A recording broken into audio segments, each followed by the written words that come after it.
Bonjour, je suis Alexandre Avril, maire de Salbris, président de la communauté de communes de la Sologne des Rivières qui se trouve dans le Loir-et-Cher et en région Centre-Val de Loire.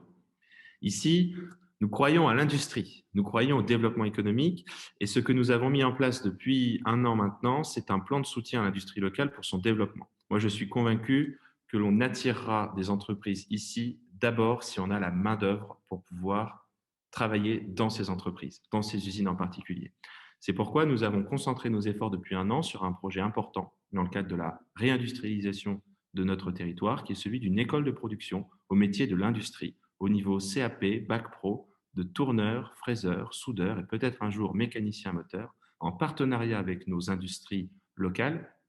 qui va permettre de former des jeunes ici, des Salbrisiens, des enfants du territoire, à ces métiers en les faisant travailler pour 2 tiers de leur temps sur des commandes réelles d'industries locales et sur des machines qui seront celles de leur emploi futur. Ça va permettre un partenariat gagnant pour les jeunes qui trouveront là à la fois une formation concrète sur des métiers qui sont recherchés par les industries locales, un emploi à la sortie avec les industries partenaires, pour les entreprises locales qui trouvent là une école de la sous-traitance, mais aussi de l'apprentissage externé qui leur permettra de recruter des jeunes sur place qui pourront travailler dans leurs entreprises parce qu'ils en connaissent déjà les besoins, et pour le territoire, puisque c'est ce qui nous permettra, j'en suis convaincu, de maintenir nos entreprises locales et d'en attirer de nouvelles.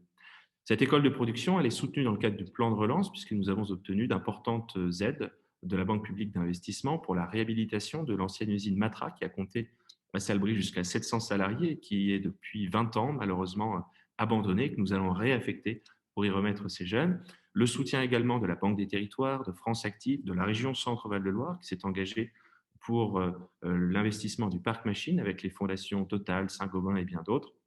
mais aussi pour le fonctionnement normal de l'école au titre de la formation. Donc c'est une école dont j'espère que nous pourrons couper le ruban de l'inauguration en septembre pour une dizaine de jeunes qui formeront la première classe en 2021, avant un développement sur 2 classes en 2022 et peut-être de nouvelles branches d'activité dans les années à venir si cette école fonctionne. C'est en tout cas le souhait de tous les élus, de tous les acteurs du territoire.